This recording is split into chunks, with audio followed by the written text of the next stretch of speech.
ఇప్పుడు 13వ నామం నాన్న. సారీ, మూడో నామం నాన్న. 1, 2 చెప్పానుగా. ఆలవాలని చెప్పాను. నాభి చెప్పాను. ఇప్పుడు ఇందులో ఇంతవరకు మీకు అర్థమైంది కదా! ఇప్పుడు అమ్మవారు రోమాళి అంటే ఏంటో చూద్దాం. రోమాళి అంటే ఏంటంటేనన్న అసలు ఏంటంటే రోమాళి లతాఫల కుచద్వయి. దీనికి ఎన్నో పుస్తకాల్లో, గ్రంథాల్లో ఎందరో మహానుభావులు ఆహ్, శరీరాన్ని దృష్టిలో పెట్టుకొని చెప్పారు. ఇప్పుడు ఆడవాళ్ళు చీర కట్టుకుంటారు కదమ్మా! రోమాలి అంటే ఏంటంటే, ఆ బొడ్డు దగ్గర దాకా గూడా వాళ్ళకి అంత అందంగా ఏంటంటే, రోమాలు ఉంటాయి గదా! అది. అలా దాని వర్ణన నాభి దగ్గర ఉన్న ఇవన్నీ గూడా వర్ణన చేస్తూ గూడా కొన్ని పుస్తకాల్లో నేను చూడటం జరిగింది. కానీ మనం వర్ణన చెయ్యమమ్మా. మన వర్ణన శ్రీ విద్యాంతర్గతంగా శ్రీ విద్యోపా మనకేంటంటేనన్న అమ్మవారు అరూపంగా నేను శ్రీ విద్యా భాష్యం చెప్తున్నాను. రూపంగా చెప్పట్లేదు. అరూపంగా నాకు అమ్మవారు ఆజ్ఞ చేసిందమ్మా.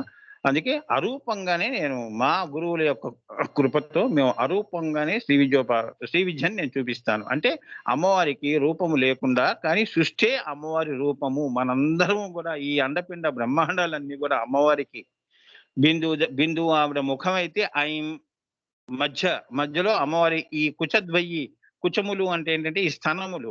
ఈ స్తనములు ఏమిటి? ఐం, క్లీం మళ్ళీ అమ్మవారి యొక్క రోమాలి అంటే ఈ బొడ్డు కింద ఉన్నదంతా నేను ఈ రకంగా శ్రీచక్రాన్ని దృష్టిలో పెట్టుకొని మీకు చెప్తున్నాను. అర్థమైందా? నేను చూసే అమ్మవారిని అలా అన్నమాట. యోగా దృష్టి చూస్తానమ్మా. ఆ గురువులు నాకిచ్చింది. అందుకే అమ్మవారు కుచధ్వయి అంటే సామాన్యంగా దాని ఉన్నది ఉన్నట్టుగా చెప్తే అది నాకిష్టం లేదమ్మా. అందుకని గురువుగారు కూడా మరి అమ్మవారి యొక్క ఉంది కదా! కృప ఉంది. మరి అందుకే వాళ్ళు ఎప్పుడు కూడా అమ్మ దృష్టితో చెప్తారు నాన్న. ఇప్పుడు రోమాలి అంటే ఏంటో చూద్దాం. ఎప్పుడు రోమాలి అంటే ఇప్పుడు నేను చెప్పానే అది నీకు గుర్తు రాకూడదు.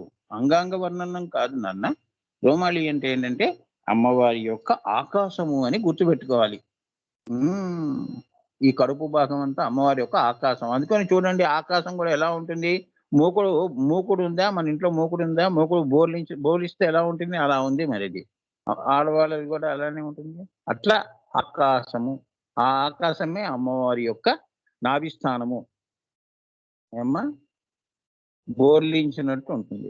అలా మీరు అర్థం చేసుకోవాలి నాన్న. ఆ దృష్టితో చూస్తే అప్పుడు అమ్మవారు ఎంతో అందంగా కనిపిస్తుంది. అంతే కదా! ప్రకృతి ఒక భౌతిక కళ్ళతోని ఇంత అందంగా ఉంటే, మరి శ్రీ విద్యా దృష్టి నీకు వచ్చినప్పుడు ఇంకెంత అందాల రాశి ఆవిడ. గుణాల రాశి.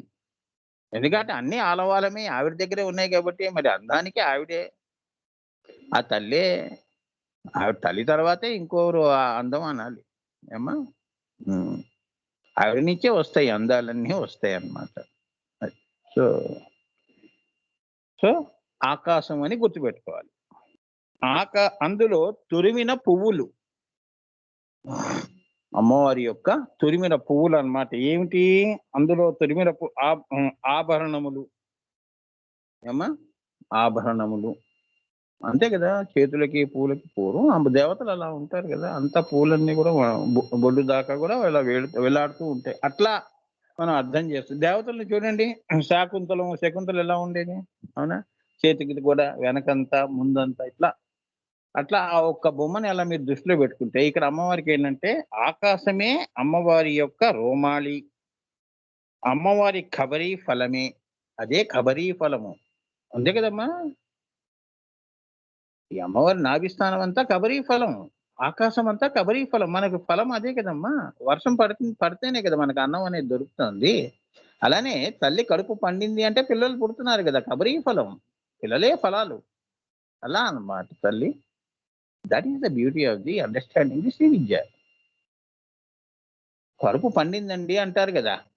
కడుపు మండిందని అనరు. ఈర్ష్యతో ఉన్నవాళ్ళు అంటారేమో గాని కడుపు పండిందండి అంటే ఏంటంటే ప్రెగ్నెన్సీ అంటే ఏంటి? అది కబరీ ఫలం. ఆకాశం మనకి సర్వ సృష్టికి కబరీ ఫలం. ఈ నీరంతా పైకి వెళ్తుంది. సూర్యుడు, చంద్రుడు, నక్షత్రాలు, గ్రహకోటి ఇవంతా కూడా ఆకాశంలో ఉంటాయి కాబట్టి అవన్నీ మనని పోషిస్తున్నాయి. మన ఫలాలన్నీ పైనున్నాయి. అందుకే పైన చూసి దండం పెడతాం. రేపు అన్నం పుడుతుందా? పుట్టదా అని. అవునా? మన ఫలాలన్నీ పైన వేలాడతాయి. అందుకే చెట్టుకు కూడా ఫలాలు పైనే వేలాడతాయి. కింద ఉండవుగా భూమి మీద. ఇదన్నమాట జీవితం అది నాన్న. అంటే విత్తనం చూసి మనం చెట్టుని చూసి ఎంతో నేర్చుకోవాలి. ఆ విత్తనం ఎన్ని సంవత్సరాలు తపస్సు చేస్తే అది ఫలవంతమైంది. అవునా? ఎవరో తాతగారు వేశారంటే ఇప్పుడు ఫలవంతమైంది. మన ఫలాలు గూడా మన ఉనికి, సృష్టి, స్థితి, లయ, తిరోధాన అన్నీ కూడా ఆకాశంలో ఉన్నాయి అమ్మవారి దగ్గర. పంచభూతాలు కదా మరి శ్వాస ఆగిపోయిందంటే నీ ప్రాణం పోతుంది. శ్వాస ఎక్కడి నుంచి వస్తుంది? ఆకాశం.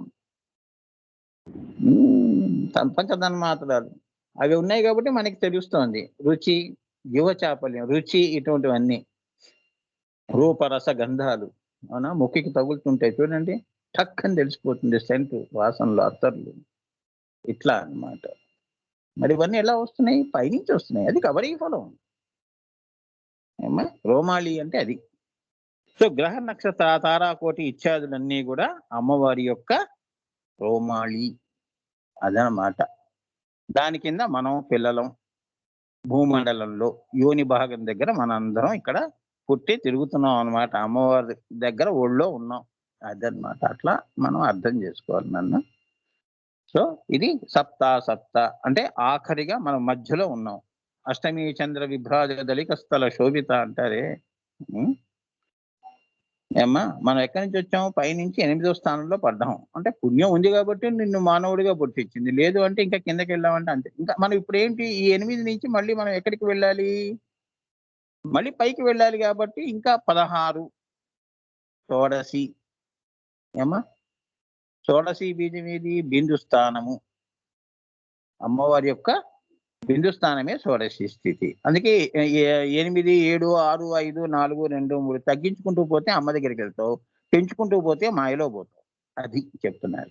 ఇంకా కిందకి వెళ్ళాము 8 ఇప్పుడు ఏంటంటే అష్టమి చంద్ర అంటే సగం నువ్వు యోగివి. పూర్తి యోగి. పూర్ణము, పరిపూర్ణము. 16కి పరిపూర్ణము. 8కి పూర్ణము. అది. మంత్రోపదేశం, దాన్ని పండించుకోవటం, అనుభూతులు తెచ్చుకోవటం ఇది పరిపూర్ణ స్థితి. పూర్ణ స్థితి. పూర్ణ బ్రహ్మ. పరిపూర్ణం ఎప్పుడవుతావు? 16 దగ్గర అవుతావు. చంద్రుడు కూడా అంతే కదా. అష్టమి చంద్ర విభ్రాజ అలాంటి 14, 15, 16 కళలతో క్షయవృద్ధులు లేకుండా చంద్రుడు కూడా నిండుగా ఉంటాడు. పౌర్ణమి ఆ వెన్నెల అంత అందంగా ఉంటుంది. పరిపూర్ణమైన యోగి, పరిపూర్ణమైన జీవితాన్ని గడిపిన వాళ్ళు చూడండి ఎంత ఆనందంగా నవ్వుతూ ఉంటారు. మనం వాళ్ళ నవ్వులు, వాళ్ళ ఆనందాలు చూసి మనకు కూడా మనం ఏం దురదృష్టం చేసుకున్నాం, ఏం పాపం చేసుకున్నాం, మనకి ఎప్పుడు నవ్వే రావట్లేదు. అవునా? మన నవ్వి ఎన్ని రోజులైంది అందరూ చెప్పండి? అవునా? నవ్వుకొని ఎన్ని రోజులైందమ్మా మనస్ఫూర్తిగా? మామూలు నవ్వు కాదు, తృప్తిగా నవ్వే నవ్వు.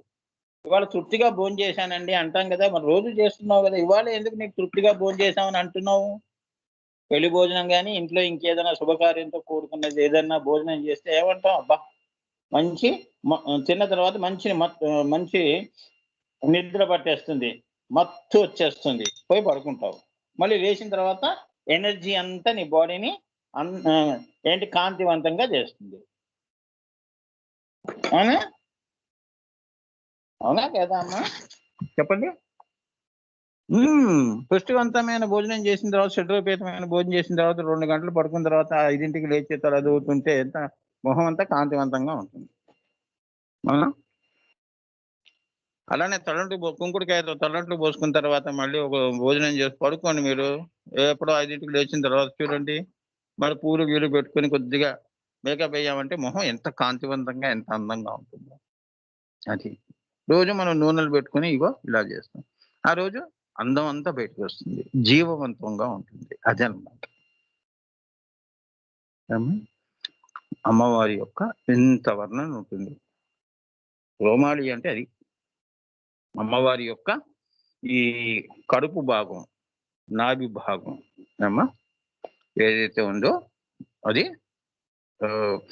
బోర్లించడం మూకుళ్ళ ఆ యొక్క అక్కడ కబరీ ఫలము. అదనమాట గుర్తుంచుకోండి. ఈ నక్షత్రాలు, సూర్యుడు, చంద్రుడు అన్నీ కూడా పువ్వుల్లా అలా వేలాడుతున్నారు. మన అందరం పువ్వుల్లా వేలాడుతున్నాం. అది లతలు అలా అంతవరకు అల్లుకొని ఉంది అమ్మవారు. అంతవరకు కూడా ఆ తల్లి ఉమ్, అదే హ్రీం హ్రీం బీజం దాకా. ఇక అక్కడి నుంచి ఓంకారం మనంతో అవన్నీ పంచకృత్యమతే మనం వచ్చాం, ఫలాలుగా పుట్టాం. విత్తనానికి చివరిది ఏమిటి? ఫలము. మళ్ళీ ఫలం లో ఉన్న విత్తనాలు మళ్ళీ భూమి మీద వేస్తే మళ్ళీ విత్తనమై మళ్ళీ వృక్షమై మళ్ళీ ఫలాలే ఇస్తుంది. ఇదే జీవితం. అంటే విత్తనాలే, మనం అందరం విత్తనాలు. అంతే కదా. తండ్రి చనిపోయి కొడుకులో ఉంటాడమ్మా. చనిపోవటం అనేది ఏం లేదు, స్థితి మార్పు అంతే. ఇప్పుడు యవ్వనంలో నుంచి మనం బయటపడ్డాం అనుకోండి, ఏముంది? ప్రౌఢము. ప్రౌఢంలో నుంచి ఇలా ముందుకు వెళ్ళిపోతున్నాం. అవునా? ఏది శాశ్వతం కాదు కదా. స్థితి మార్పు అంటున్నాం గాని చనిపోయాడని అంటామా? నా బాల్యం చచ్చిపోయిందని అంటామా? స్థితి మార్పు. ఏమండి పెద్దవాళ్ళం అయ్యామండి అంటున్నాం. అవునా? అంటే నువ్వు స్థితిలో ఆ స్థితి నుంచి ఈ స్థితికి వచ్చావు. ఒకటో క్లాస్ నుంచి రెండో క్లాస్‌కి రావటం అన్నమాట. అంత మాత్రాన ఒకటో క్లాస్ లేకుండా నువ్వు రెండో క్లాస్‌కి వస్తావా? అవునా? అది. ఇప్పుడు నాలుగో నామం నాన్న, ఇది ఇంకా బావుంటాయి నాన్న. ఇది కొద్దిగా క్రియాయోగ ఇవన్నీ కూడా ఇందులో ఉంటాయి నాన్న. అర్థమవుతుంది కదా మీ అందరికీ? జాగ్రత్తగా అర్థం చేసుకోండి. Follow me. గురువు చేతులు పట్టుకొని నడవండి. ఏమ్మా? ధ్యానం చేసుకుంటూ మరి చిద్గగన ఆకాశాల్లో మరి నిన్ను గురువు తీసుకెళ్తున్నాడంటే నువ్వు ఎప్పుడు ధ్యాన స్థితిలో, ధ్యాన ముద్రలో ఉండాలి. ఏమ్మా? ఆ! అది. ఇది మనం చేస్తున్న ప్రస్థానం. అమ్మవారి దగ్గరికి, బిందువు దగ్గరికి బిందు ప్రస్థానము అంటారు. అనంత యాత్ర కాబట్టి. ఇది తెలుసుకొని మన గమ్యం ఇది అని వెళ్ళట్లేదు మనం. ఇది అనంత యాత్ర. ఇక్కడ మనకు కావాల్సింది ధైర్యము, విశ్వాసము, నమ్మకము, ఒకే తలంపు అమ్మవారి ఈ నామమే అతాఫల కుచద్వయి అనే నామాన్నే చేసుకుంటూ ముందుకెళ్తే ఈ నామం అంతా అమ్మవారి చివరికి మన ఫలంగా మనకి అనుభూతి ఇస్తుంది. అర్థమైందా? అది. అబ్బా! 34 నామంలో నాకు భలే అనుభూతి వచ్చిందండి అని అప్పుడు ఎవరికైనా చెప్తావో లేదో నాకే చెప్తావు. అంటే నువ్వు ఎంత చక్కగా నువ్వు అమ్మవారిని అక్కడ నువ్వు ధ్యానం చేసావు. అదే పూజ. పూజలంటే ఇవే. ఏమ్మా? భూమి మీద చేసే పూలతోనూ ఆడంబరాలు, బహిర్యాగాలు, ఇది ఇది ఒక పూజ కాదని నేను చెప్పను. కానీ ఇంతకంటే గొప్ప పూజ అది. పూజ అన్నారు. అవునా? బాలా త్రిపుర సుందరి, మహా త్రిపుర సుందరి, రాజరాజేశ్వరి, లలిత, ఉల్లలిత. పైకెళ్తున్నామా? కిందకొస్తున్నామా? అదనమాట. అది ఈ అమ్మ అనుగ్రహం. పైకి రావే అంటోంది. ఆవిడే తీసుకెళ్తోంది. నువ్వేం వెళ్ళట్లేదు పైకి. మంత్రంలోకొచ్చేవే, నేను మంత్ర మహేశ్వరి. నా మంత్రం ఇచ్చాను గదా! మళ్ళీ ఎందుకు బయట తిరుగుతావు గురువులు అంటూ? ఎవరు గురువు నాకు ఉపదేశం చేస్తాడంటూ? నీకిది అమ్మవారు అప్రయత్నంగా, అయాచితంగా ఇచ్చింది. అది నీకు అమ్మవారికి ఉన్న బంధం. ఆ గురువుని పెట్టి ఆ రూపంలో నీకు ఇచ్చేసింది. దా వచ్చేసేయ్ అంటుంది ఇది. ఇంకా ఇక్కడే ఉంటే ఎట్లా? అది. ఏమ్మా? సో, బహిర్యాగం లేకుండా ఇప్పుడు ఆ పై యాగాలన్నిటికి బహిర్యాగం ఏంటంటే బయట మరి ఎప్పుడో అప్పుడు గుడికి వెళ్ళినప్పుడు మనం నమస్కారం చేసుకోవటం, అలానే ఒక చిన్న పూజ చేసుకోవటం మనకు తోచింది. పండగలు ఇవన్నీ ఏంటంటే ఇవి నామినల్.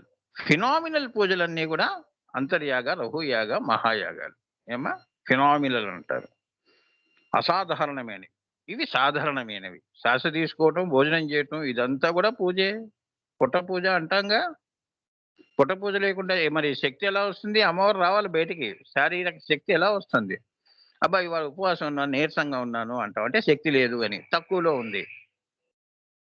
పుట్ట పూజ చేయాలి. అవునా? శ్వాస చక్కగా తీసుకోవాలి. వాకింగ్ చేయాలి, ఎక్సర్సైజ్ చేయాలి, యోగం చేయాలి, ధ్యానం చేయాలి, మెడిటేషన్ చేయాలి. లేదా ఏ పని లేకపోతే ఏదో ఒక పనిలో మనం నిమగ్నమై ఉండాలి. శరీరాన్ని మటుకు ఎప్పుడూ గూడా ఏంటంటే దానికి పని చెప్తూనే ఉండాలి. లేదు అంటే మన ఫ్యాన్‌లు గాని కొత్త కొత్తవన్నీ గూడా ఎలా పాడైపోతాయో లోపల మెషిన్స్ అలా పాడైపోతాయి. ఫంక్షనింగ్ లేకపోతే ఏమవుతాయి? అవునా? పార్ట్ తీసి కొత్త పార్ట్ ఎయ్యాలి. బండి కొత్తదే కానీ పార్ట్ తీయాల్సొస్తుంది. ఫంక్షనింగ్ ఉండాలి. లూబ్రికేషన్ ఉండాలి. అందుకని కారు గూడా రోజు ఒక గంట అటు ఇటు తిప్పుతూ ఉండాలి. కొత్త కారని చెప్పి తుడుచుకుంటూ కూర్చుంటే ఎలా? తుడుచుకోవటం, మురిసిపోవటం అలా అన్నమాట. తిరగాలి. శరీరం గూడా తిరగాలి. పిల్లలకు కూడా చూడండి స్నానాలు చేయించేటప్పుడు ఎలా చేయిస్తారు పెద్దవాళ్ళు? మోకాళ్ళ దగ్గర పెట్టుకొని చేతులను అటు ఇటు ఆ! నులిగిపోయి రాస్తున్నప్పుడు వాడికి ఫంక్షనింగ్ అన్నమాట. లేకపోతే వాడి చేతులు అలానే ఉండిపోతాయి. వాడికి ఏదో ఒకటి ఇవ్వాలి. ఇవ్వకపోతే లేదా వాడు కదపలేడు గదా! మనమే కదుపుతూ ఉంటాం. కాళ్ళు వాడన్నీ ఏది వాడి శరీరం అంతా. ఏమ్మా? బ్రహ్మదేవుడు ఏదన్నా పొరపాటున ఏదన్నా అంగం సరిగ్గా లేకపోతే అక్కడ మళ్ళీ ముక్కు సరిగ్గా లేదు, లేదా నుదురు సరిగ్గా లేదంటే మన బామ్మలు వాళ్ళు ఏం చేస్తారు మోకాళ్ళ దగ్గర కూర్చోబెట్టుకొని ఆ ముక్కంతా వీళ్ళే బ్రహ్మలైపోయినట్టు అన్నీ సరి చేస్తుంటారు. అది కూడా నడుస్తుందమ్మా. ఎందుకంటే మొక్కై వంగనప్పుడు మానై వంగునా? అట్లా అన్నమాట. అలా అర్థం చేసుకోవాలి నాన్న. ఏమ్మా? చాలా సింపుల్ లాంగ్వేజ్‌లో చెప్తాను కానీ ఇది దృష్టిలో పెట్టుకొని మీరు గురువుగారు చెప్పే శ్రీ విద్యని ఆలవాలం అది కదా! ఆయన అర్థం వేరుగా ఆయన మనకి సామాన్యమైన పదాలతో చెప్తున్నాడు. ఇది మనకి ఆలవాలం. సో, దీన్ని పట్టుకొని మనం పైకి ఎదిగిపోవాలి. అదే లతలా అల్లుకుపోవటం అంటే. గురువుగారి యొక్క మాటల్ని అల్లుకుపోవటం, గురువుగారి ఊహల్ని అల్లుకుపోవటం, గురువుగారి యొక్క ప్రవచనాన్ని అల్లుకుపోవటం. అదే లతాఫల కుచద్వయి. ఇదే శ్రీ విద్యా సంస్కారాలు, ఇదే దివ్య సంస్కారాలు అంటారు. మనకి మనం తెచ్చుకున్నవన్నీ జీవ సంస్కారాలు. తర్కము, వాదము, వాదం చేయటం ఇవన్నీ జీవ సంస్కారాలు. దివ్య సంస్కారాలు అనుభూతులతో కూడుకొని ఉంటుందమ్మా. జీవ సంస్కారాలేమో ద్వైతంలో ఉంటుంది కాబట్టి నష్టము ఉంటుంది, కష్టము ఉంటుంది. లేదా అజ్ఞానం కూడా ఎక్కువ ఉంటుంది. జ్ఞానం తక్కువ ఉంటుంది. ఏమ్మా?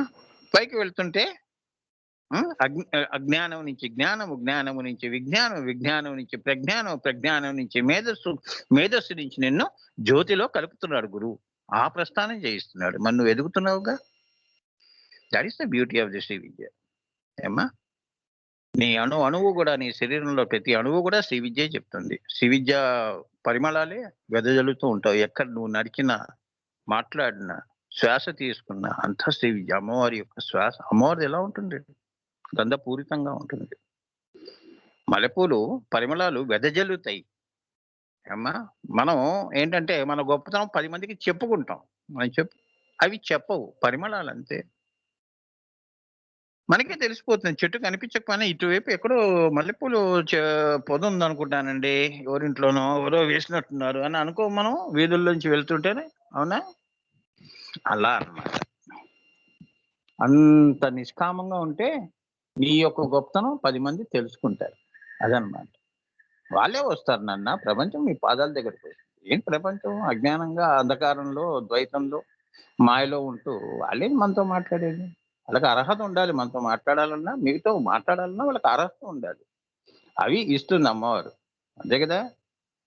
మరి వాళ్ళు మాట్లాడారంటే అదే ఆ చివరి మాట అవుతుంది. ముందు మాట కాదు. చివరి మాట అవుతుంది. శ్రీవిద్యా భాషలో ఏంటి పత్తర్కాల కీర్ అంటారు.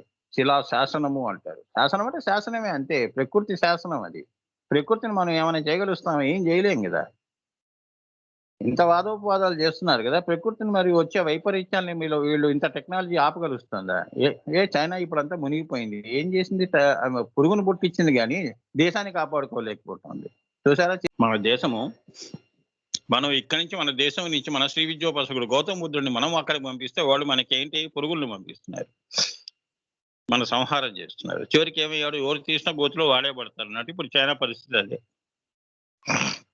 దేశాన్ని కాపాడుకోవాలా? ఆ పురుగు అదంతా వరదలు, ఎర్త్‌క్వేక్స్ అన్నీ వచ్చేస్తున్నాయి ఆ దేశంలో. చూసారా?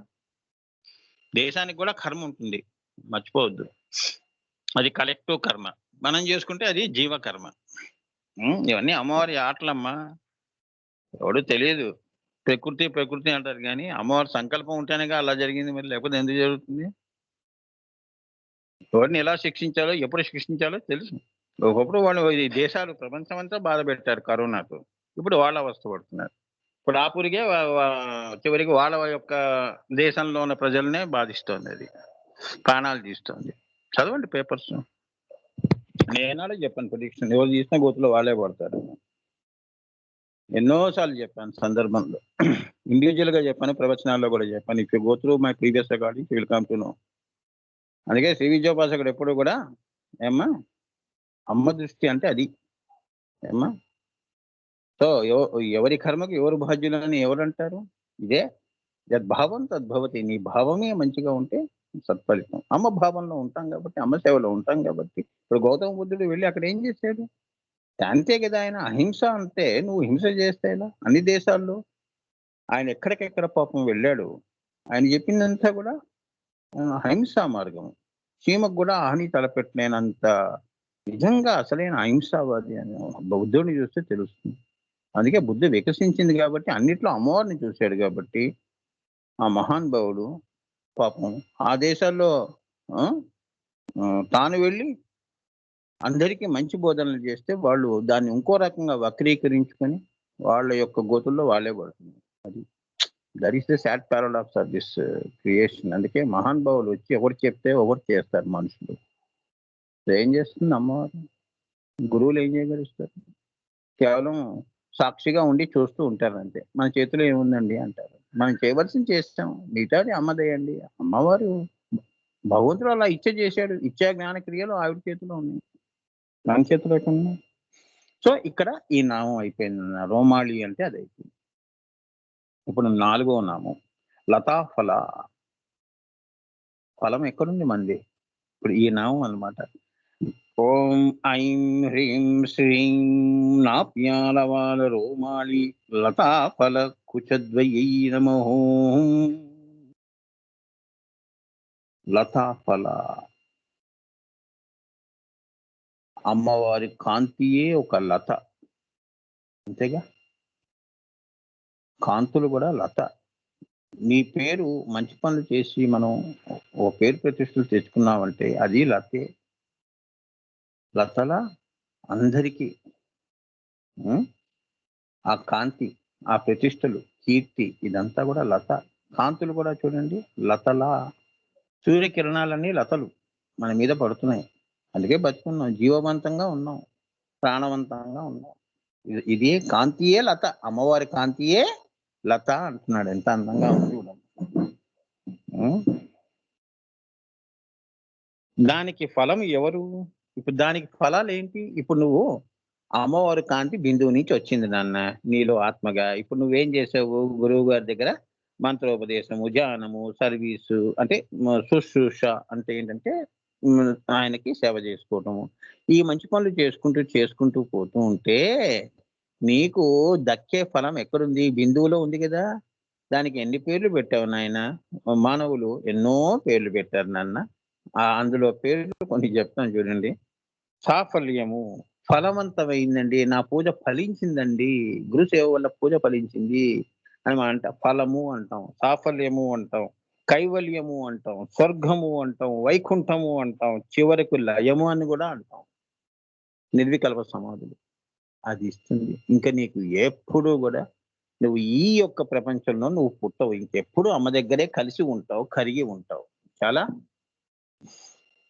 లతాఫల అంటే అది. ఈ లతాఫలము సకామ పూజ చెయ్యువారికి ఇహపరములందు సకామంగా చేస్తే అమ్మవారు నీకు అయ్యో నాకు ఇహమే ఇచ్చిందండి, పైనది ఇవ్వదా, పరం ఇవ్వదా అంటే ఇస్తుంది. రెండు ఇస్తుంది అమ్మవారు. మరి అమ్మవారి యొక్క మాయలో కూడా మరి ఆమె సృష్టి కూడా అమ్మవారి యొక్క రూపమే కదా. దాన్ని కూడా అందులో నువ్వు అడిగావు అనుకో, అవి కూడా ఇహములో ఉన్న కోరికలు కూడా తీరుస్తుంది. నువ్వు అడగకుండానే తీరుస్తుందమ్మా. నువ్వేమి చెప్పటం అవసరం లేదు. ఇహములో ఉన్న కోరికలు తీరుస్తుంది. ఐహిక అముష్మిక సాఫల్య ప్రాప్తిని కలిగించేది అని ఒక అర్థం. ఐహిక అంటే ఏంటంటే ఇహము పరము రెండింటినీ కూడా నీకు తృప్తినిస్తుంది అమ్మవారు. ఇది ఇక్కడ నిన్ను ఆనంద పెడుతుంది. పూజ చేసుకోవడం వలన వీళ్ళంతా అవుట్డేటెడ్ అండి, ఎంతసేపు పూజలు పునస్కారాలు ఏందండి అంత 70s 80s ఇట్లా మాట్లాడతారు అంటారు. కానీ నిజంగా అసలు ఏంటంటే నాన్న, అది యాక్చువల్లీ నేను చెప్పానే పాదుక. అది లేకుండా ఇక్కడ మెటీరియలిస్టిక్ గా మనం మాట్లాడినా, టెక్నికల్ గా మాట్లాడినా, టెక్నో సావీగా నువ్వు మాట్లాడినా కూడా నువ్వేమి పెద్దగా ఎదిగావని నీకు భ్రమపడాల్సిందే గాని బ్రహ్మంలో ఉంటూ మేము భ్రమపడం. ఏమ్మా, నువ్వు అతను ఏదైతే టెక్నాలజీ అంటున్నావో అదంతా ఇందులో నుంచి వచ్చిందే. అముష్మిక ఐహిక సాఫల్య ప్రాప్తి. ఇప్పుడు ఇక్కడ శరీరంలో ఉన్నప్పుడు మన సాఫల్య ప్రాప్తి ఎలా ఉంటుంది అని ఉందనుకో. ఇప్పుడే చెప్పాను కదా నన్ను. ఇప్పుడు భోజనం చేసాం, జస్ట్ సింపుల్ గా కోరిక తీరాలి కదా. ఆకలి వేస్తే ఏమిటి? ఏదైనా శారీరక బయోలాజికల్ నీడ్స్ కానీ, ఆర్గాన్స్ యొక్క ఆకలి కానీ ఏదైనా కూడా ఏమ్మా ఈ కోరికలు ఏవైతే ఉంటాయో ఇవి ఫలవంతము సాఫల్యం కావాలి అన్నప్పుడు ఇది సాఫల్యం అయిన తర్వాత నీకు వచ్చిన తృప్తి అనేది ఏదైతే ఉంటుందో ఆ తృప్తియే అమ్మవారు. చాలా లేదు అంటే అంతవరకు రానివ్వదు. ఊరికే కష్టమే మిగులుతుంది మనకి. అబ్బా! ఎంత కష్టపడినా మనకి సాఫల్యమే రావట్లేదండి. ఎన్ని పూజలు చేశామండి ఫలవంతమే కావాలి. అలా అనుకుంటూ ఉండాల్సిందే. ఎందుకంటే తృప్తి అనేది ఏదైతే ఉంటుందో ఫలము అనేది అందుకే ఏమన్నాను ఆవిడ ఆ! లత్ నీ ఫలము తన దగ్గర పెట్టుకొని ఉన్నది. నీ పుణ్యం అంతా ఆవిడ దగ్గర ఉంది. ఆ ఫలం ఆవిడ ఇస్తుంది. అమ్మవారు ఇస్తుందని. సో, ఇహంలోనూ ఇస్తుంది, పరములోనూ ఇస్తుంది. అది. అంతేగాని బాధించి నిన్నేమి రప్పించుకోదు అమ్మవారు. నిన్ను సంతోషపెట్టే తన దగ్గర రప్పించుకుంటుంది. అది. అంత స్టాండర్డ్ అన్నమాట అమ్మవారు. అవే ఉన్నాయే అంతకంటే గొప్ప ఆనందమే ఇస్తుందా అంటూ. అవునా? చిన్న పిల్లవాడికి రూ. 10 చాక్లెట్ ఇస్తే వాడు మురిసిపోతాడు. చాక్లెటే ప్రపంచం అనుకుంటాడు. అలా మనం మురిసిపోతే ఎలా? అవునా? మళ్ళీ అడగకుండా మన దగ్గరే డబ్బుంటే ప్రతిరోజు చాక్లెట్ తినొచ్చుగా అటువంటి ఆనందం. అదనమాట. అంతేగాని ఒకరోజు ఆనందం గాదు. శరీరం ఉంటేనే ఆనందం అని గాదు అని చెప్తున్నారు. ఇహ, పర అంటే అది. పైనది శాశ్వతం. అబ్బా! నాకు ధనం ఉంటే ఎప్పుడు నేను అన్నీ కొనుక్కోవచ్చు కదా స్వామి! అన్నీ నా దగ్గరే ఉన్నట్టుగా అనిపిస్తోంది. తృప్తిగా ఉంది. సాఫల్యమైంది. అని మాట నువ్వు అక్కడంటావు గానీ, ఒక చాక్లెట్ తిని అనలేవుగా. రేపు ఇస్తారా అంకుల్ రేపొస్తారా మా ఇంటికి మీరు మళ్ళీ? ఎందుకంటే పాపం పిల్లవాడికి ఏం తెలుసు వాడు అవునా? ఒక్కరోజే ఆనందమా? లేకపోతే మళ్ళీ రేపేమన్నా మళ్ళీ వచ్చేదేమన్నా అవకాశం ఉందా? వాడు ఈ ఆనందాల వెంట పరిగెడుతూనే ఉంటాడు పాపం. మనిషి కూడా అంతేనమ్మా. భ్రమల వెంట పరిగెడుతూ ఉంటాడు. సాఫల్యం కోసం. కొన్ని తీరుతాయి, కొన్ని తీరవు. That is the concept of the life. Physical life. ఏమ్మా? సో, నిష్కామ పూజ ఎలా ఉంటుంది? ఇది సృష్టిలో సాధారణంగా సకామ పూజలు ఇలా ఉంటాయి. సకామ అంటే ఏంటి? కామము పెట్టుకొని అంటే ఫలము పెట్టుకొని పూజ చేస్తున్నాం. దానికి రిజల్ట్ అది. ఇప్పుడు నిష్కామంగా చేస్తే ఏంటి స్వామి? అని అడగాలి. అడిగితే నిష్కామ పూజకి చేయువారికి లయాప్రాప్తి కలుగుతుంది. లయమే ఇస్తుంది. అంటే సచ్చిదానంద ఆమె ఆనందఘన నువ్వే ఆనందంగా ఘనీభవించవే నాలో కరిగిపో అని. అవునా? అంతకంటే ఆనందం ఏం కావాలమ్మా? తల్లి చెప్పు. ఎంతకాలం రోజు ఇది కావాలి, ఇది కావాలని అనుకుంటూ బతుకుతాం? ఎప్పుడు దీనికి ఒక పరిష్కారము, పరిపూర్ణమైన సాఫల్యం అనేది ఒకటి ఉండాలి కదా! సరే అదే మనం అయిపోతే మనకి ఆనందమేగా. అదే సవధవం నుంచి అవధవం ఓంకారమే చెప్పుకుంటుంది. ఓంకారం దగ్గర ఆగిపోతే అక్కడే హ్రీం, శ్రీం, ఈం అది. లయాప్రాప్తి అంటే అది. పరాశూన్యంలో లలిత తనలో కలుపుకోవటం. ఆవిడ అంత అరుణాం కరుణా తరంగితాక్షి. సో, మీరు ఇంత చేస్తే ఆవిడ అంత ఇస్తుంది. నువ్వు ఒక్క అడుగు వేస్తే 10 అడుగులు వేసుకుంటూ వస్తుంది నా పిల్లలు వస్తున్నారని. అది ఆవిడ ప్రేమ. ఏమ్మా? తండ్రి రాడులే అది వేరే విషయం. వాడొస్తాడులే రాని, వాడికి తెలియాలి అన్నట్టుగా ఉంటుంది గానీ, అమ్మ ఏంటి నువ్వు ఒక అడుగేసావనుకో పరిగెత్తుకుంటూ వస్తుంది. అమ్మా? ఈ నామం చెప్పావనుకో పరిగెత్తుకుంటూ వస్తుంది అమ్మవారు. నాభ్యాలవాల రోమాలి లతా ఫలకుచద్వయ్యై నమో ఓం ఐం హ్రీం శ్రీం నాభ్యాలవాల రోమాలి లతా ఫలకుచద్వయ్యై నమో. ఇలా నా దీక్ష పెట్టుకున్న 40 రోజులు చేస్తే తప్పకుండా నీకు అమ్మవారు అనుభూతిస్తుంది. ఆవిడ ఎంత దగ్గరగా ఆవిడ నిన్ను ఎంత కలవరిన ఆవిడ ఎక్కువ తప్పిస్తుంది గానీ మనం ఏమనుకుంటాం? మనం తప్పిస్తున్నాం అనుకుంటాం. ఇదే భ్రమ. భగవంతుడే నీ గురించి ఎక్కువ తప్పిస్తాడమ్మా. ఆఫ్టర్ ఆల్ ఎందుకంటే ఆవిడ నుంచి కదా మనం వచ్చాం. మన నుంచి దేవుడు పుట్టలేదు కదమ్మా. దేవుడు చేసిన మనుషులు కాదు కదా. మనుషులు చేసిన దేవుడు కాదు కదమ్మా.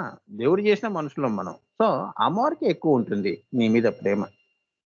అమ్మా అనంతంగా ఉంటుంది. ఆవిడ చూపు నుంచి నువ్వు ఎక్కడా తప్పించుకోలేవు. అమ్మ కనురెప్పల్లోనే సంజ్ఞల్లోనే నీ జీవితం వెళుతూ ఉంటుంది. అదే చల్లని చూపు. అమ్మ చూపు అంటే అది. అమ్మ ఒడి అంటే అది. తల పెట్టుకొని హాయిగా పడుకోవచ్చు. భయము లేని. ఒంటరిగా పడుకుంటే భయం వేస్తుంది. అంతే కదా. శరీరంలో ఉంటే అమ్మో ప్రాణం ఎప్పుడు పోతుందో, ఏ జబ్బు వస్తుందో, ఏ పురుగు కుడుతుందో, అవునా? ఏ మందులు వాడాలో, అసలు దీనికి ఈ జబ్బులకి మందులే లేవట, ఇంకా భయం. అదే అమ్మ దగ్గరైతే. అందుకే నేను శ్లోకంలో చదివాను చూడండి. మృత్యు మృత్యుంజయ విహిర దత్త ఓం. ఏమ్మా? ఆ! అమ్మని నమ్ముకున్న వాళ్ళకి ఇటువంటివి ఏమీ రావు. ధైర్యంగా ఉండండి. చాలా ఇది అమ్మ మాటగా తీసుకో. అమ్మ తలంపే నీకు. ఏమ్మా? గురువుల తలంపులు, గురు రూపిణి కాబట్టి గురు గోవింద రూపిణి. గురు రూపంలో అయితే. అమ్మవారి దైవ రూపంలో అయితే అంటే ఎవరైతే ఉపదేశం పొందని వాళ్ళు ఎవరైతే ఉంటారో, అమ్మవారే గురువు అన్నట్టుగా పెట్టుకునే వాళ్ళకి గూడా చెప్తున్నాను. సో, వాళ్ళకేంటంటే అమ్మవారి చూపు నుంచి వాళ్ళు అమ్మ ఎప్పుడు గూడా సర్వవేళలా, సర్వ అవస్థల్లోనూ జాగ్రత్త, స్వప్న, సుషుప్తి తుర్యంలో గూడా ఎప్పుడు నిన్ను గమనిస్తూనే ఉంటుంది. నీ నీ పక్కన అమ్మవారు కింద ఉన్న దేవతలున్నారే ఖడ్గమాల దేవతలు నిన్ను చాలా జాగ్రత్తగా మళ్ళీ అమ్మవారి దగ్గర చేరుస్తారు. ఆ! ఇక్కడ భూమి మీద ఏముంది? శరీరాన్ని జాగ్రత్తగా ముందుకు నడుపుతారు. వేళకింత అన్నం పెట్టి. కానీ అక్కడ అలా గాదు. అక్కడ అమ్మవారి యొక్క చూపు. అమ్మవారి చూపు ఉంది అంటే ఆ దేవతలందరూ ఆ ఆత్మని జాగ్రత్తగా పైకి తీసుకొస్తారు. ఖడ్గమాలలో చెప్పాను గదా నాన్న. So, that is the beauty నాన్న. నడిస్తే అలా నడవాలి నాన్న. అదే సింహం అమ్మవారు ఏమిటి? ఎలా ఉంటుంది? ఈ నడక అమ్మవారిది మందగమన. నీది గూడా యోగంలో మందగమనంగా ఉంటుంది. అమ్మవారి నడకలా ఉంటుంది నీది పైకి వెళ్తున్నప్పుడు. అది గుర్తుంచుకోండి. మందగమన. ఏమ్మా? అంత అందంగా నడుస్తుంది అమ్మవారు. ఆ నడక అంత గొప్పది. హ్మ్. అంటే విశ్వకుండలిని అలా నెమ్మదిగా నిన్ను ఆ! ఓం మళ్ళీ అమ్మవారి అకుల చక్రాలు అక్కడి నుంచి హ్రీం పై లోకాలు అమ్మవారివి. మళ్ళీ పై అంటే సత్యలోకం, బ్రహ్మలోకం పైన మళ్ళీ త్రికోణం, బిందువు అలా నెమ్మదిగా మందగమనం చేస్తూ అన్ని లోకాలు దాటుకుంటూ వెళ్తూ ఉంటుంది ఈ ఆత్మ. అంత అందంగా వెళ్తుంది. అది. అది అమ్మవారి యొక్క అంగాంగ వర్ణనలు అంటే ఇదన్నమాట. ఇలా మనం అర్థం చేసుకోవాలి. ఆత్మ పరమాత్మలో ప్రస్థానం తన యొక్క అంశయే మళ్ళీ ఆ అమ్మవారిలో కలవటమే రాసలీల. ఏమ్మా? అది అంత అందంగా ఉంది. అదే లతాఫల కుచద్వయి. ఈ ఆత్మలన్నీ లతలుగా అక్కడ దాకా అల్లుకొని ఉండాలి. అందులో కలిసిపోవాలి. అమ్మ పాదాల మీద మనం పడిపోవాలి పువ్వుల్లా. పాదుకల దగ్గర పాదుకా పూజ అంటే అదనమాట. మన జీవితం అమ్మ పాదాల దగ్గర అయిపోవాలి. ఆఖరి శ్వాస అక్కడ వెళ్ళిపోవాలని అనుకోవాలది. ఏమ్మా? నీ ప్రాణం అక్కడ లయం అయిపోవాలి. పాదాల దగ్గర. అది. అది దాన్నే లయము అంటారు. ఏమ్మా? సాయుధ్యం అనండి, సవికల్ప అనండి, నిర్వికల్ప అనండి, ఎన్ని పేర్లన్నా పెట్టుకోండి. సమాధులనండి. ఏదైనా అనుకోండి. ఈ మనుషులకు చెప్తున్నాను. హ్మ్. అందుకే హ్మ్. ఆ లతా శబ్దము చేత బిసతంతు తనీయసి అనే అర్థంతో కుండలిని యొక్క ప్రస్థానాన్ని తీసుకోవాలి. ఇప్పుడే చెప్పాను కదా! కుండలిని యోగము నీకు మూలాధారంలో జాగృతమైనప్పుడు స్వాదిష్టాన, మణిపూర, దహర, విశుద్ధ చక్రాలు దాటుతున్నప్పుడు లతలా అల్లుకుపోతూ ఉంటుంది. అచ్చు లత అల్లుకున్నట్టుగానే ఉంటుందమ్మా నీకు. ఆ! అందుకే ఆ నామం అమ్మవారికి ఇచ్చారు. యోగులిచ్చారు. ఋషులు. వాళ్ళు ఆ దృష్టితో అమ్మవారిని చూసారు. మనమేంటంటే మనిషిగా చూస్తాం. స్థూల ప్రపంచంలో ఉన్నాం కాబట్టి స్థూల దేహంతో అమ్మవారిని గూడా అంగాంగ వర్ణనలు దృష్టి ఉంది అంటే అవే కనిపిస్తుంది. అది భావం తద్భవతి నీకదే ఇస్తుంది. ఆది శంకరాచార్యులు వారు చూడండి ఎలా మరి మాతృకా పుష్ప స్తవం ఎలా చేశాడు? అది విషతంతు తనీయసి దర్శనం చేశాడు కాబట్టి అంత గొప్పగా అలానే గురు పాదుకా స్తోత్రం కూడా అలానే ఉంటుంది. ఆ మహానుభావుడు ఇచ్చినవే కదమ్మా! గురు పాదుకను ఎలా వర్ణించాడు? అనంత సంసార సముద్రతర అని ఎంత బాగా చెప్పాడాయన. ఈ అనంతమైన సంసారము అంటే ఈ భూలోకం నుంచి బిందువు వరకు అనంత సాగరం. ఇవన్నీ గురు పాదుకులతో నిండి ఉన్నాయి. స్థూల పాదుకలు చెప్పాను కదా! కాంతి పాదుకలు, మణి పాదుకలు, ఏక పాదుకలు, లయము. ఇది ఇదే విశ్వసంతోషి విశ్వ కుండలిని ఏంటంటే స్థూలము నుంచి సూక్ష్మము, మూడో కన్ను దగ్గర సూక్ష్మము నుంచి సూక్ష్మతమంలోకి వెళ్తుంది. ఉన్మనిలో అది కూడా వదులుకొని 3 శరీరాలు వదులుకొని అక్కడ అదేమవుతుంది సూక్ష్మతమము అవుతుంది. సూక్ష్మతమము అంటే ఉన్మని స్థితిలో అకుల చక్రాల్లో, అమ్మవారి చక్రాల్లో ఈ కాంతి నీ యొక్క బిసతంతు తనీయసి అనేది ఏదైతే ఉందో, ఈ ఆత్మ ఏదైతే ఉందో ఇది ఆ 3 శరీరాలు వదులుకొని ఉన్మని దగ్గర వదులుకొని బ్రహ్మకచ్చం వైపు ప్రస్థానం చేసుకుంటూ వెళ్ళిపోతుంది అని చెప్తున్నారది. యోగా ఎక్స్ప్లెనేషన్ ఇచ్చాను నేను. ఏమ్మా? దాన్ని సామాన్యంగా వాళ్ళు వర్ణన చేసి చెప్తుంటారు. నేను డైరెక్ట్ నాదంతా ఆయుర్వేద ట్రీట్మెంట్. చేదుగానే ఉంటుంది. కానీ బ్రహ్మాండంగా పనిచేస్తుంది మందు. లేట్ అవుతుంది. లేట్ అయినా పర్వాలేదు. తప్పకుండా ఇంక శాశ్వత పరిష్కారమే. ఇంగ్లీష్ తలనొప్పి వచ్చినప్పుడల్లా ఇంగ్లీష్ మెడిసిన్ ఇంట్లో మెడికల్ హాల్ పెట్టుకోవటం కాదు. ఏమ్మా? చేదుగానే ఉంటుంది. అందుకే నేను రా అని చెప్తాను. ఫినిష్డ్ ప్రోడక్ట్ అయిన తర్వాత నేను వర్ణన చేయను. అసలు ఇదమ్మా మెయిన్ అని. అది చెప్తే తర్వాత మీరు దాన్ని మీ అందమైన ఊహలతో, అందమైన ఆలోచనలతో చక్కగా మీరు కావాలి అంటే అమ్మవారికి ఒక రూపం కలిగించుకొని ఇంట్లో మనం రూపం కలిగించుకున్నాం గదా! మరి అన్ని మన పరంపరలో కూడా అమ్మవారు ఉంది కదా! అలంకారాలు చేసుకుంటాం. అలా ముచ్చట్లు తీర్చుకోవటం అది వేరే విషయం. కానీ మెయిన్ ఇది తెలుసుకోవాలి. తెలుసుకొని అమ్మవారికి ఆ అమ్మవారి మనం తాకుతున్నప్పుడు, చీర అలంకారం చేస్తున్నప్పుడు ఏదన్నా మనం ముట్టుకున్నామనుకో, గురువుగారు చెప్పింది అచ్చా! అదా! ఆ లోకమా ఇది అన్నట్టుగా మనం ఆ దృష్టి ఉండాలన్నమాట. అది. దృష్టి ఎప్పుడు గూడా భౌతికంగా ఉండకూడదు. ఆ అంతర్దృష్టి గూడా అమ్మవారు ఇస్తుంది అని ఈ నామం. విశేషము, విశేష అర్థము. అంతేగాని లత అంటే లత కాదు. ఫలము అంటే ఫలము కాదు. పైకి కనిపించేవన్నీ భ్రమలు అని చూపించేది. అర్థమైందా? పైకి కనిపించేవన్నీ భ్రమలని చూపించేవి. భ్రమలు అంతే కదమ్మా! ఈ స్థూలం అంతా భ్రమలే గదా! ఇప్పుడు నీ ప్రస్థానం ఏంటి? బ్రహ్మ వైపు. భ్రమ నుంచి బ్రహ్మ. సో, అజ్ఞానమని చూపించేది శ్రీ విద్య. ఇప్పుడు నేను ఈ శ్రీ విద్య ఎందుకు చెప్పాను అంటే, ఏది బ్రహ్మము, ఏది భ్రమ అనేది మీకిప్పుడు తెలిసిపోయింది. అవునా? అది వచ్చింది అంటే ఆ! అది వచ్చింది అంటే ఇంకా అసలు ఇంకా ఏంటంటే సత్య, అసత్య అనేది తెలియాలి కదా! ద్వైత, అద్వైత.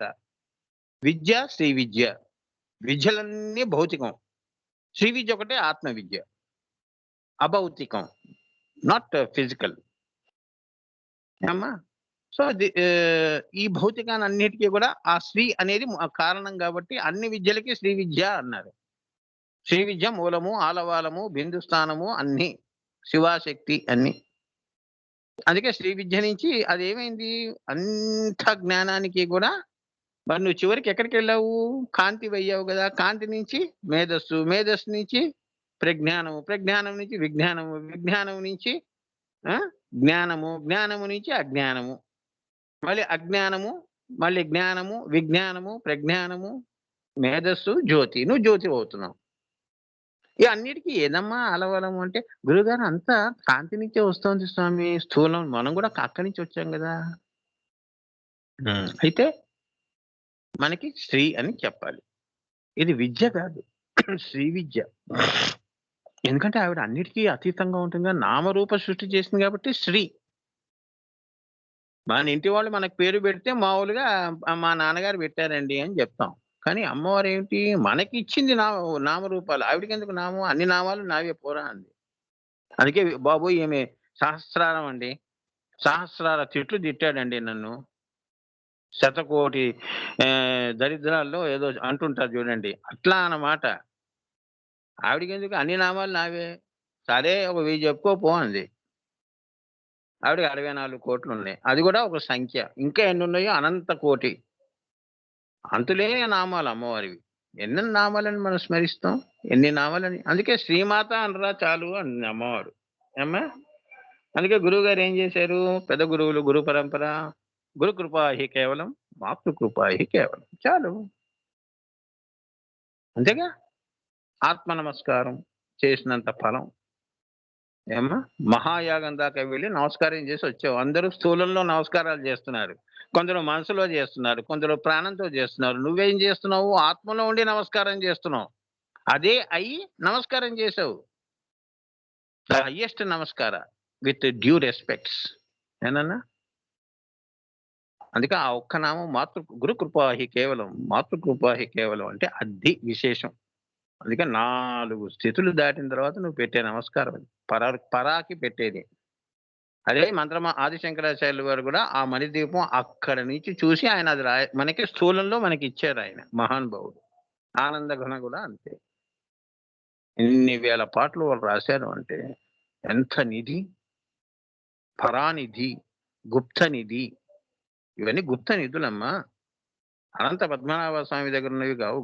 అవి స్థూలమైన నిధులు ఏమ్మా. ఇవన్నీ మళ్ళీ అందులోకి వెళ్ళాల్సిందే.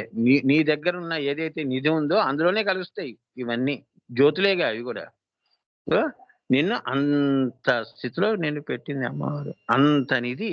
ఆవిడ నవ్వుతూ మందహాసం చేస్తూ, అందుకే నేను నీకు అమ్మని చూస్తే నీకు శ్లోకమే వస్తుంది. అవునా అవునా? మనం కొన్ని వస్తువులు చూస్తే కోరిక ఎలా కలుగుతుందో అమ్మని చూసినప్పుడు నీకు ఆసువుగా నీకు వచ్చేస్తాయి ఆ శ్లోకాలు. అమ్మని చూస్తే చిన్నపిల్లలు నుండి వాడికి ఎవరు అమ్మ అని చెప్పడం అవసరం లేదు. వాళ్ళ అమ్మ బయటికి వెళ్ళి వాడి ఇంట్లో ఉన్నప్పుడు, అమ్మ వస్తున్నప్పుడు వాడు చూడండి అమ్మ అమ్మ అమ్మ అమ్మ, వాడి మాటలు రాకపోయినా అవస్థపడి అమ్మ అని టక్కన అంటాడు. అట్లా వాడికి అప్రయత్నంగా ఎలా ఆసువులు అంటే అదే ఆసువుగా చెప్పడం కవిత్వం. అమ్మ ఇస్తుంది అది. మహాకవి కాళిదాసు, ఆనందఘన గాని, ఆదిశంకరాచార్యులు వారు, మహోతార్ బాబాజీ, మహానుభావులు అందరూ కూడా అమ్మ నోటి నుంచి వచ్చిన వాళ్ళు. వీళ్ళు నోటి నుంచి ఊడిపడ్డారు అన్నమాట. అది మనం అంటాం కదా, అబ్బా వీడు పలానా వాడు నోటి నుంచి ఊడిపడ్డాడు అని అంటాం చూడండి ఇలా అమ్మా. అందుకే వాళ్ళు ఏంటి అక్కడికక్కడే వాళ్ళు అమ్మవారిని స్తోత్రిస్తూ ఉంటారు. మనం ఏంటంటే 3 రోజులు ఆలోచన చేసి కవితను రాస్తాం. అమ్మ మీద ఒక పాట రాశాను స్వామి, సంవత్సరం పట్టింది. మరి ఇవన్నీ అసాధారణమైన పనులు కదమ్మా. సాధారణమైన పనుల మనం చేయగలుస్తామా? చేయలేము. మనం చేయలేము. మరి ఆ మహానుభావులు చేశారంటే అమ్మవారు ఎన్ని పాలించుకుందమ్మా. ఆవిడ మందహాసం చేస్తూ ఆయన చెప్పాడమ్మా, ఆనందంగా చెప్పాడు. నాకు తెలియదు అలా ఆ తల్లి పాలించి నాకు తర్వాత ఆయనకి తెలిసింది ఏమేమి రాయించింది అమ్మవారిని. ఆ 1000 పాటలు 2000 పాటలు అందులో ఆ తల్లి అలా దర్శనం ఇస్తూనే ఉంది. అలా అసుగా ఆయన చెప్పుకుంటూ పోయారు. అలానే కాళిదాసు కూడా చిద్గగన చంద్రిక అలా. ఇవన్నీ మహానుభావులు వాళ్ళు చేసుకున్న గురు సేవలు, అమ్మవారి సేవల వల్ల వాళ్ళకి వచ్చిన ఇది ఇహము పరము 2 ఇచ్చింది. ఏమాట ఏమ్మా, శాశ్వతమైన మంచి పేరే వచ్చింది కదమ్మా. ఇంకేం కావాలి? మనం ఉన్నా లేకపోయినా వాళ్ళు ఎప్పుడూ ఉంటారు మహానుభావులు. వారికి నమస్కారం చేస్తూ, గురు పరంపరకి నమస్కారం చేస్తూ ముందుకెళ్దాం ఏమ్మా. సో పైకి కనిపించేవన్నీ కూడా బ్రహ్మలు అని చూపించేది, అజ్ఞానం అని చూపించేది శ్రీ విద్య. సో ఈ శ్రీ విద్య, ఈ నామం ఏమిటంటే బయటవన్నీ భ్రమలు, లోపలవన్నీ బ్రహ్మలు. చాలా విగ్రహాలన్నీ కూడా బొమ్మలు, లోపల ఉన్నవన్నీ కూడా అమ్మవార్లు. ఇప్పుడు మనం కూడా అంతే కదా. వాడు మనిషి అయినా వాడు మనసున్న మనిషి అండి అని అంటున్నాం కదా. అలా మంచివాడండి అంటే మంచివాడిలో పూత పోసింది అని, వాడిలో మంచి నిండి ఉంది అని. శరీరం కాదండి, మంచి అండి. రాముడు మంచి బాలుడు, శ్రీరాముడు గాని కృష్ణుడు గాని అట్లా.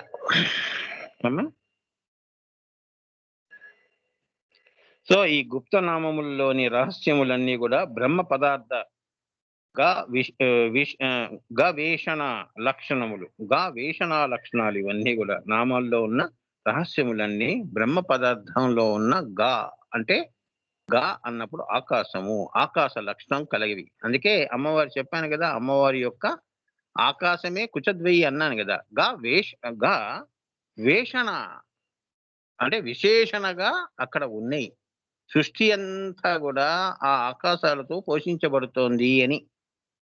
సో బ్రహ్మ పదార్థం అనేది అక్కడ ఉన్నది. ఆ బ్రహ్మ పదార్థం వలన స్థూల జగత్తు వస్తోంది, ఆకాశాలు వచ్చాయి, ఆకాశాల నుంచి వర్షాలు, వర్షాల నుంచి పంటలు, ఇట్లా అన్నమాట. అందుకే వేషణ అంటారు ఏమ్మా. ఆ సాధారణం, అసాధారణం అట్లా అన్నమాట. కాబట్టి లతాఫల అంటే లతకు ఏర్పడిన ఫలము అని కాదు. అంటే మనం వేసే పాదుకి ఏర్పడిన ఫలమని కాదు. లతాఫల అంటే బిసతంతు తనీయసి అయిన, ముఖ్య ప్రాణ స్వరూపిణి అయిన, హంస అయిన సుషుష్మ బ్రహ్మాని నాడిలో, ఇక్కడ కొద్దిగా క్రియాయోగం ఉంటుందమ్మా, జాగ్రత్తగా వినండి. బ్రహ్మాని నాడిలో ప్రయాణము చేస్తే బ్రహ్మ శీర్షములో ఉన్న అమృత ఫలాన్ని పొందుతుంది.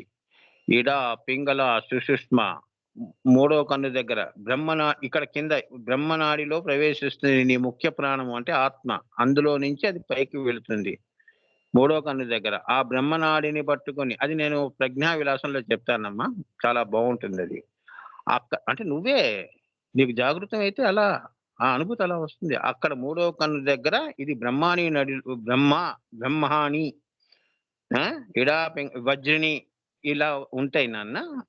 నాడులు ముఖ్యమైన నాడులు మూడే నాన్న. ఇది ఇడా పింగళ సుషుష్మ. అందులో మళ్ళీ సుషుష్మలో మధ్యలో బ్రహ్మనాడి అని ఇంకోటి ఉంటుంది నాన్న. అందులో ప్రవేశిస్తుంది. అది ప్రవేశించినప్పుడు వజ్రిని చిత్రిని బ్రహ్మాని కదా గురించి. కరెక్ట్ నాన్న. ఎస్ ఎస్, వజ్రిని చిత్రిని బ్రహ్మాని అంటారు కదా. ఈ బ్రహ్మాని ఆ నాడిలో ఇది ప్రవేశించినప్పుడు మూడో కన్ను దగ్గర ఏమా అక్కడి నుంచి అది ప్రస్థానం ఎంతవరకు చేస్తుంది? శీర్షము, బ్రహ్మ శీర్షం వరకు తీసుకెళ్లే నాడి అదే. గుర్తుంచుకోండి, గురు శాసనంగా గుర్తుంచుకోండి. అటు ఇటు వెళ్ళకూడదు, ఇలా పింగళా కాకుండా అందులో నువ్వు ప్రవేశపడాలి. అదనమాట. అందులో వెళితేనే నువ్వు నీ ఫలాన్ని అందుకుంటావు. లేదు అంటే ఇటు అటు వెళ్ళావు అంటే మాయ కమ్ముతుంది. అంటే అనిమా సిద్ధి. ఎక్కడో నువ్వు మణిపురం దగ్గర దహర దగ్గర ఆగిపోయి చాలే ఇదే మనం చూసేసాం, దర్శనం వచ్చి అయిపోయింది అని చెప్పి కిందకి దిగిపోతావు అని. ఇది ఒక హెచ్చరిక. అందుకే కిందనే నువ్వంతా నిస్సంకల్పంగా బయలుదేరాలి అంటారు. శ్రీ విద్య అంటే అదనమాట. ఆత్మ ప్రస్థానమే తప్ప ఇంకా కోరికలతో ప్రస్థానం చేయకూడదు, జీవంతో చేయకూడదు అని. ఎన్ని భ్రమలు నీకు వచ్చినా నువ్వు దానికి లోను కావద్దు అని. బ్రహ్మాన్ని నువ్వు పెట్టుకోవాలి. ధ్యాన ధ్యాతృ అనేవి మూడో కన్ను దగ్గర పడిపోతాయి. అది పడిపోతే గానీ జయం వైపు, శీర్షం వైపు నీ బ్రహ్మాని నడిలో నువ్వు ప్రవేశం చేస్తేనే అది నిన్ను అక్కడికి తీసుకెళ్తుంది. ఇవన్నీ రహస్యాలమ్మా, యోగ రహస్యాలు. ఏమమ్మా జరుగుతాయి నాన్న, ఏం పెద్దగా కష్టం ఏం లేదు. క్రియాయోగం మనం చేస్తాం కదా, అదేం పెద్దగా రోజు చేసే వాళ్ళకి రోజు వంట చేసే వాళ్ళకి కష్టం ఏముంది? అవునా? కొత్తగా చేసే వాళ్ళకి ఉంటుంది. కొత్తగా ఏదైనా పని చేయాలంటే భయం వేస్తుంది. సో బ్రహ్మాని నాడిలో ప్రయాణం చేస్తే బ్రహ్మ శీర్షంలో ఉన్న అమృత ఫలాన్ని పొందుతుంది. అంటే అమృత ఫలం ఎక్కడుంది? నీ యొక్క సహస్రార కమలం. ఆ కమలంలో కర్ణిక ఏమవుతుంది? ఇప్పుడు చూడండి, పుష్పాలు కూడా చూడండి, ఎక్కువ అమృతం స్రావం అవుతూ ఉంటుంది. దాని యొక్క రెక్కలు ఉంటారు కదా ఏమ్మా. ఏదైనా చిన్నప్పుడు మనం కూడా అంతే కదా, పొలాల్లో ఉన్నవంతా అవన్నీ కూడా నోట్లో పెట్టేసుకుని జుర్రుకుంటూ ఉంటాం, చూసారా? కొన్ని ఉంటాయి చూడండి. అంటే కర్ణికలో ఉన్న అమృతం అంటే మకరందం ఏదైతే ఉందో కారిపోయి పెటల్స్ మీద కూడా పడుతుంది. పెటల్స్ అంటే పద్మముల మీద కూడా పడుతుంది కదా, అవి కూడా తీయగా ఉంటాయి, అవి కూడా నాకేస్తుంటాయి. అట్లా అన్నమాట ఏమ్మా. అమృత స్రావము అంటే అదే నీ ఫలము. అమ్మవారు నీకు ఇస్తుంది అని సహస్రార కమలం విచ్చుకోవటం, అదనమాట. షోడశీ స్థితి నీకు ఇస్తుంది అని. అర్థమైందా తల్లి? అదే బ్లిస్ బియాండ్ జాయ్ అంటారు. నువ్వు అనుకున్న జాయ్ కాదు, దానికంటే పైనది బ్లిస్ అంటారు. అదే సచ్చితానంద. అదే నువ్వు. అంతేగాని కిందవన్నీ భ్రమలు, అదొక్కటే బ్రహ్మ పొందే. అందుకే బ్రహ్మానందము అన్నారు. ఇక్కడ మనం శరీరంతో ఉన్నాం కాబట్టి జీవానందం అండి, నాకు కడుపు నిండింది అన్నావు, కానీ బ్రహ్మకు నిండలేదుగా. ఏమంటున్నావు? నాకు నిండింది అంటున్నావు. అంతేగాని ఆ స్థితిలో వెళ్ళి నువ్వు బ్రహ్మానందంగా ఉండండి అని అనలేవుగా. అదే మరి ఎవరు త్యాగరాజ, ఎందరూ మహానుభావులు వాళ్ళ సేవలు చేసుకుని అందరికీ వందనాలు అన్నాడు ఆయన. అదే నాకు అమృతం అన్నాడు. త్యాగరాజుల వారు కూడా మహాశ్రీ విద్యోపాసకులమ్మ. ఆయనది కూడా బ్రహ్మ ఆనందం గురించి ఆయన ఎందరో మహానుభావులు అని అన్నాడు. అంటే భ్రమలో లేడనేగా, భ్రమంలో ఉండి ఆ మాట అన్నాడు. తనని తాను తక్కువ చేస్తున్నాడు కానీ తనని తాను పెంచుకోలేదు అమ్మా. తనని మర్చిపోయి మిగతా వారిని గుర్తుంచుకోవటం అంటే నిన్ను నువ్వు మర్చిపోయి దేవుని గుర్తుంచుకున్నాడు అని. అందుకే ఎందరూ మహానుభావులు అని అన్నాడు. ఎందరో మహానుభావులు అంటే ఆ స్థితికి వెళ్ళి అందరూ అమృత పుత్రులు అయ్యారు. సాగర పుత్రులం మనం ఇక్కడ కింద, సంసార సాగర పుత్రులం. సాగరంలో ఇక్కడ ఈ ఆటలు ఆడుకుంటూ ఉన్నాం మాయలో. ఈ సాగర పుత్రులందరూ కూడా అమృత పుత్రులు కావాలి. అక్కడ దాకా వెళ్తే అమృత పుత్రులు అవుతారు. అంటే అమ్మ బిడ్డలు అవుతారని, అమ్మే వారు అవుతారని. చాలా దట్ ఈస్ ద బ్యూటీ. అదనమాట. సాగర పుత్రులు కథలు కూడా ఉన్నాయి కదమ్మా, చాలా ఉన్నాయి, బాగుంటాయి నాన్న, చదవండి. కార్తవీరాజునికి సంబంధించిన అనుకుంటారు.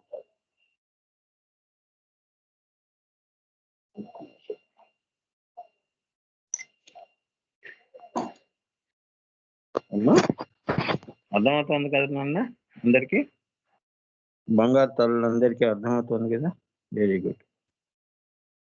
సో అలా కాక అది బ్రహ్మాని అనే నాడిలో ప్రవేశిస్తే ఈ యొక్క ఫలము నీకు వచ్చింది. సరే, పొరపాటున ఇప్పుడు ఇది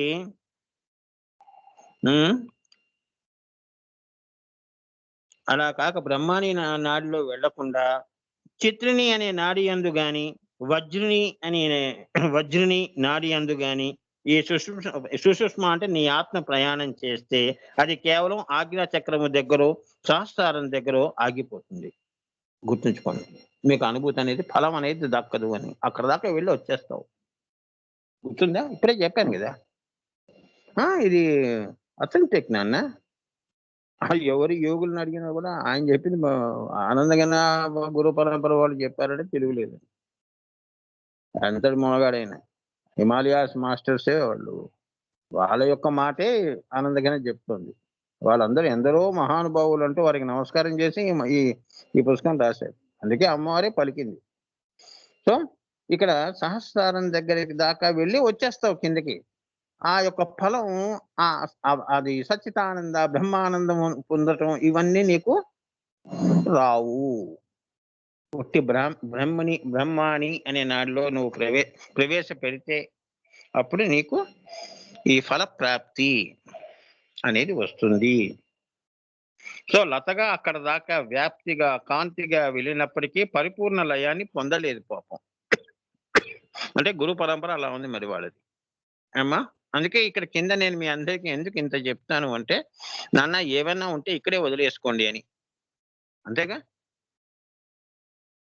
గురువు గారు నన్ను అమ్మవారి దగ్గరికి తీసుకెళ్తున్నారని చెప్పి పెట్టెల్లో చీరలు, బట్టలు, మనకు కావాల్సిన వస్తువులన్నీ ఇవన్నీ ఎలా మనం అరేంజ్ చేసుకుంటామో అట్లా కాదు నాన్న. ఆ ప్రయాణం కాదు, వస్తు సముదాయాన్ని సేకరించుకొని వెళ్ళే ప్రయాణం కాదు అమ్మా.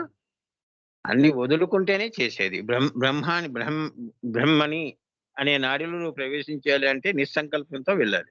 అది ఆటోమేటిక్గా అలానే వెళ్ళిపోతుంది. ఏదైనా పెట్టుకున్నావంటే టక్కని నీ యొక్క డైరెక్షన్ మారుతుంది. అంతేగా మనసు ఏం చేస్తుంది, ఈ గుడి ఈ వద్దులేండి, కొద్దిగా దూరంగా ఉంది, ఈ గుడిలోకి వెళ్దామండి, దగ్గరగా ఉంది, అట్లా నీకు వస్తాయి అన్నమాట.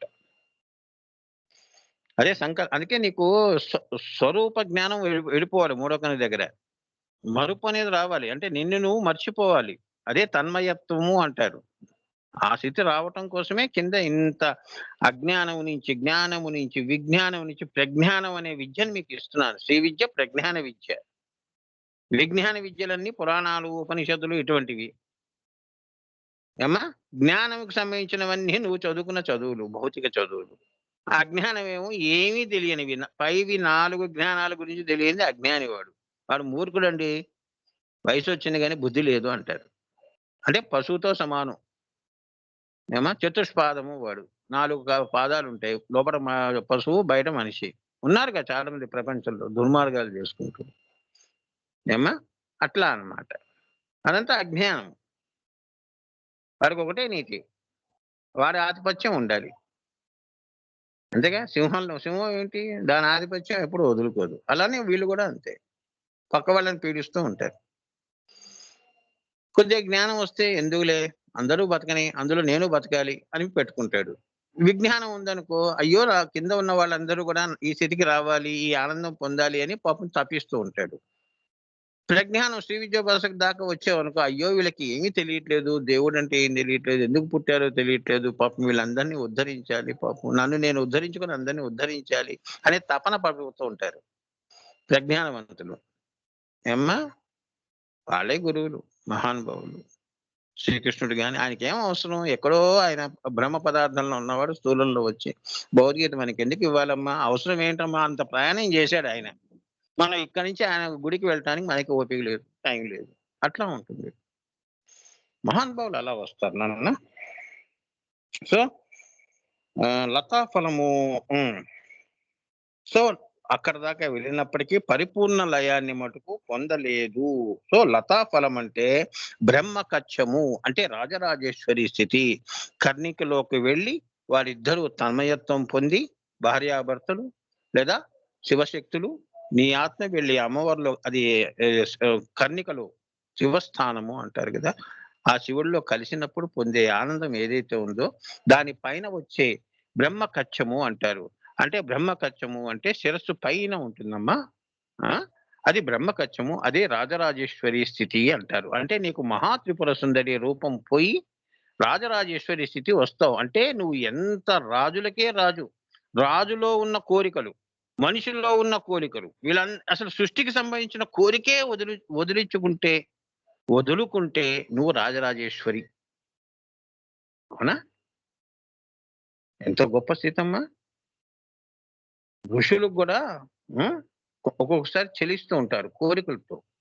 కానీ అది ఒక యోగి అక్కడ దాకా వెళ్ళాడు అంటే వాడు రాజరాజేశ్వరి అయిపోతాడు. అన్నీ తనకి అసాధ్యం అంటూ ఏమీ లేదు, ఏదైనా సాధ్యమే, అన్నీ సాధ్యమే. ఆనందము గాని ఏదైనా కూడా సాధ్యమైన వాడికి ఇది కావాలనే కోరిక ఎందుకు ఉంటుంది? అదే రాజరాజేశ్వరి స్థితి. పేదరికం అనేది ఉండదు అమ్మా. రాజులకే రాజు రాజరాజేశ్వరి అంటే ఈ భూమి మీద మీరు ఏదైతే ఇప్పుడు పురాణాల్లో రాజవంశం గురించి మీరు చదువుతారే, ఈ రాజులకే రాజు. చంద్రవంశం గాని సూర్యవంశాలు గాని ఏదైనా కూడా మనువంశము. మీరు సంకల్పాలు చెప్తుంటారు కదా, ఈ మనువులకి దాటిన స్థితి అది రాజరాజేశ్వరి స్థితి. అంటే అదనమాట బ్రహ్మకచ్చం అంటే నెక్స్ట్ వాడికి వచ్చేది ఇంకా అమ్మవారిలో లయమే. అది చెప్తున్నాను నాన్న. దానిని పొందవలసినది బ్రహ్మకచ్చము అని అర్థము. దానిని పొందవలసినది ఏమిటి? లయము, సమాధి, బిందు స్థితి, అదే నిర్వాణము, అదే పంచదశి. 15 కళలు దాటిన దానివి నువ్వు. జాగ్రత్త, స్వప్న, సుషుప్తి, తుర్యాతీతానికి. తుర్యం అనేది కూడా దాటేసావు. అంటే తుర్యా స్వప్న, తుర్యా సుషుప్తి, తుర్య అది కూడా దాటి 16వ దాంట్లోకి వెళ్ళావంటే నువ్వు అది దేవుడు. వాడిని దేవుడు అంటారు. అర్థమైందా అమ్మా? అదే రాజరాజేశ్వరి స్థితి. అక్కడ పేరు పెట్టారు రాజరాజేశ్వరి స్థితి. అన్నిటికీ కూడా అతీతంగా ఉన్నవాడు అమ్మా. అంటే పంచదశి అని మంత్ర స్వరూపముగా పిండితార్థము. అంటే నీకు అందుకే బాలామంత్ర పంచదశి అనేవి ఉపదేశిస్తారు. అంటే నీకు ఆ బిందు స్థితి నీకు రావటం కోసం బ్రహ్మకచ్చం దాకా రాజరాజేశ్వరి చేయటం అమ్మా గురువు చేసేది. ఎందుకంటే లయము పొందటం అనేది అమ్మవారి ఇచ్చ అమ్మా. కానీ రాజరాజేశ్వరి దాకా వెళ్ళిన వాడు తప్పకుండా లయాన్ని పొందుతాడు అని అది ఇంప్లాయిడ్ అంటారు. అది అర్థం చేసుకోవాలి. ఇంకా అది అంతే కదా. కొన్ని అవునా అన్ని నోటితో చెప్పాలా, కొన్ని కళ్ళతో చెప్తారు, చేతులతో చెప్తారు, ఇంకా ఉన్నాయిగా ఆర్గాన్స్. కొందరు కళ్ళతోనే మాట్లాడుకుంటారు, కొందరు నోటితోనే మాట్లాడితే తృప్తి, కొందరికి కళ్ళతో మాట్లాడితే తృప్తి, కొందరికి మనసుతో మాట్లాడితే తృప్తి, కొందరికి హృదయంతో మాట్లాడితే తృప్తి. ఎన్నో ఉంటాయి నాన్న. ఎన్నో రకాలుగా అనుభూతి చెందుతూ ఉంటారు. అందరూ నోటితో మాట్లాడాలని ఏం లేదు.